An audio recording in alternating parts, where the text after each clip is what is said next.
Among the saints, it is likely that Mary Magdalene is one of the greatest examples of the power and the victory of God, the power of His grace. Why do I say this? The Gospel says of her that she was possessed by 7 demons. And to be possessed by 7 demons is a synonym of saying that she was under a perfect possession. We could say she was in the deep of the darkest place. She was under perfect possession of the demon.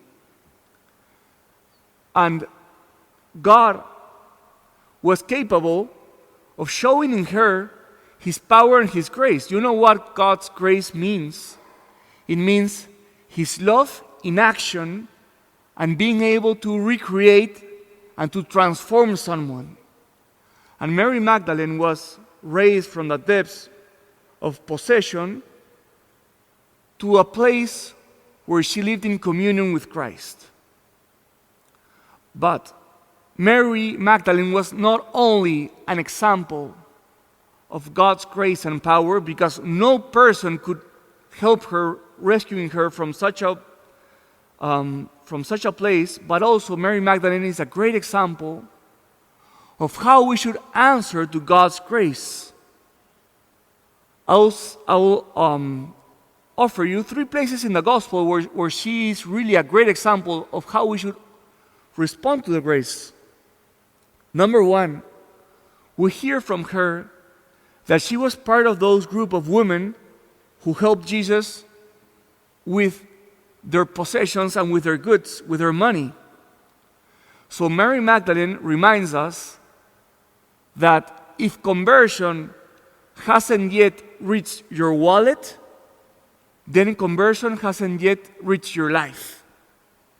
Second, Mary Magdalene was also an example of how you should respond to God's grace, because she was present at the feet of the cross. She was present when all of the apostles left, except for John. She was capable of being there in the hardest moments for Jesus, being able to console Him with her presence. And lastly, Mary Magdalene was also courageous enough to be the first one to announce the resurrection of Christ. So in her we have 2 beautiful examples. Number 1, the example of the power of the grace that is able to recreate and to make new even a person who seemed to be under the possession of the demon. And at the same time, she is one of the greatest examples of how we should respond to grace. Offering her goods, being at the difficult moments, being able to console Christ, and third, being courageous enough to announce the gospel to apostles as the first evangelist.